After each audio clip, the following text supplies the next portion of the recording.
Welcome students. In our last class, we have studied about the different types of typecasting, what is typecasting and what is widening typecasting, and in this class we are going to study about the narrowing typecasting. What is it, narrowing typecasting? Narrowing typecasting is a type of casting where it manually converts one data type into another using the parentheses. That is, I will tell you in this program. That is class main. This is the class main class. The name of the class is main, and there is a method that is public static void main. That is the main method string args, which is command line argument. I have declared a double num, means a num is a double data type having a value 10.99, and then I have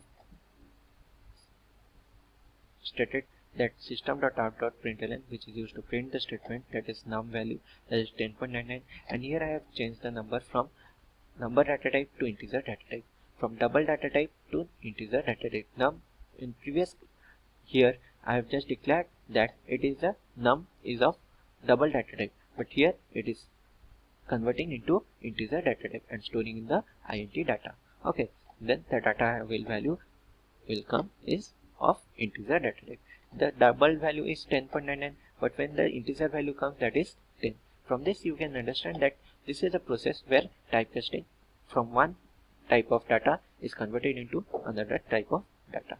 Okay, next, that is control statements. What are control statements? The statements that are used in our different types of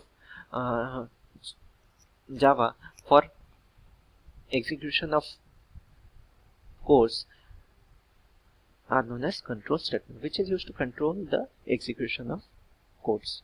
There are different types of control statements: Java if-else statement, Java if statement using ternary operator, Java if-else if-ladder statement, Java nested if statement, Java switch statement, Java for loop statement, Java while loop statement, and Java do while statement. What is Java? One by one I will tell you what is that. Okay, if is used to specify a block of code to be executed if a specified condition is true, where else is used to specify a block of code to be executed if the same condition is false. Else if is used to specify a new condition to test if the condition is false, and switch is used to specify many alternative blocks of code to be executed.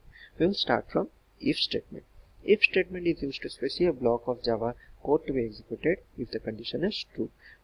The syntax will be if condition and curly braces. Within the curly braces you have to write the block of code to be executed if it is that is to be true. Okay, like if 20 less than 18, in curly braces I will write system.out.println 20 is greater than 18. Okay, then the else statement comes. We use the else statement to specify a block of code to be executed if the condition is false. Then it comes the else if statement. Use the else if statement to specify a condition if the first condition is false. Remember, what will be the syntax? If condition, block of code, else if condition, block of code, else condition. Okay, means if the first condition is satisfied, it will execute the first block. If the condition will be false, then it will execute the second block. If the second block is false, then execute the third block, or so on. Okay, next is the if-else ternary operator. There is also a shorthand if-else ternary operator, which is also known as ternary operator because it consists of three operands. It can be used to replace multiple lines of code with single line. If it is often used to replace simple if statements, that is variable equals to condition question mark expression 2 colon expression false. If the condition will be true, then expression 2 will be executed. If the condition will be false, then expression false will be executed. Understand? Then it comes the nested if else. What is nested if else statement?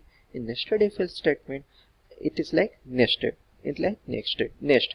First if statement is required, then else if, then else if condition, then else condition. Within that bracket again we have to write if condition. Likewise, it is like a nest. If the condition of the first will be true, then if condition if block will be executed. If the condition of if block will be false, then else block will be else block will be executed. If under the first if there are many ifs will be present. Okay, if the condition is satisfied, then it goes inside to inside, it goes down to down, otherwise it will execute the else statement. Then comes the switch case statement. What is switch case statement? The switch case statement is to select one of the codes from the blocks to be executed. Like expression, what is the expression? What is the syntax? Switch expression. In curly braces we have to write case X, break, case Y, break, default. In switch case expression it is evaluated once. The value of the expression is compared with the value of each case. If there is a match, the associated block of code is executed. The break and the default keywords are optional and will be described later in the chapters, and I will tell you while doing the class how it is executed by doing the codes. Then comes the for loop. What is for loop? It is a type of loop where the loop like continuation starts till the condition false. It is of condition, it is of initialization, then condition, then increment. It continues till the condition is false. Then comes the while loop, then do while. In while loop it first checks the condition, then it performs. But in do while loop it first performs, then it checks the condition. Thank you.